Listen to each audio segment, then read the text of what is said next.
This exhibition includes two actual military uniforms. The first one, on loan from the Western Reserve Historical Society, was made for Colonel James Curry, staff officer in the Coast Artillery.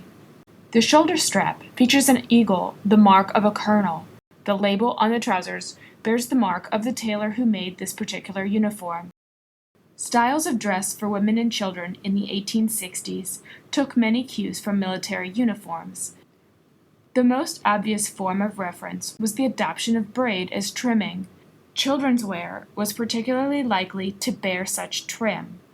A narrow strip of braid, known as soutache, was stitched along the edges of the garment. This style of trimming could be worked into very elaborate sinuous patterns, or it could just run in parallel bands around the hem and cuffs.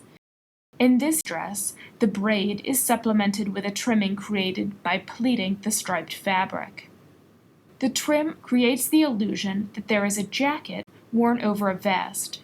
In fact, the whole bodice is a single piece, with the braid and pleating creating a visual break. Short jackets of this shape were known as zouave jackets, deriving their name from the North African soldiers conscripted into the French army. During the Civil War, many regiments adopted the style of uniforms worn by the zouave troops, including not only the short jackets, but also wide, baggy trousers and fez caps. The jackets, in turn, were adopted by fashionable women and children. In some ways, the cut of military uniforms themselves included elements that were common throughout fashionable dress at the period. The sleeves of the uniform have a distinctly bent shape that is enhanced by the volume around the elbow. These crescent-shaped sleeves appear in many different pieces in the exhibition. The second military uniform in the exhibition is this overcoat that belonged to Major General Jacob D. Cox. Cox commanded the 9th Army Corps in the Battle of Antietam, as well as in the Atlanta Campaign. In 1866, Cox was elected governor of Ohio. The substantial overcoat displays a particularly ornate application of braid.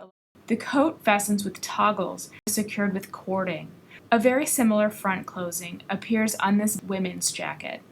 Like the military coat, this jacket is extremely heavy.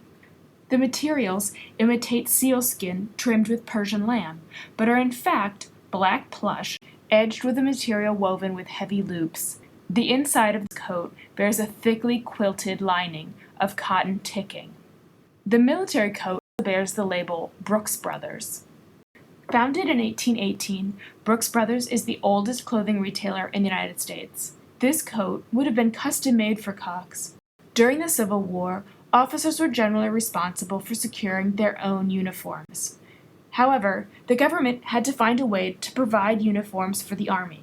Brooks Brothers was one of the companies that received a government contract to provide clothing for troops.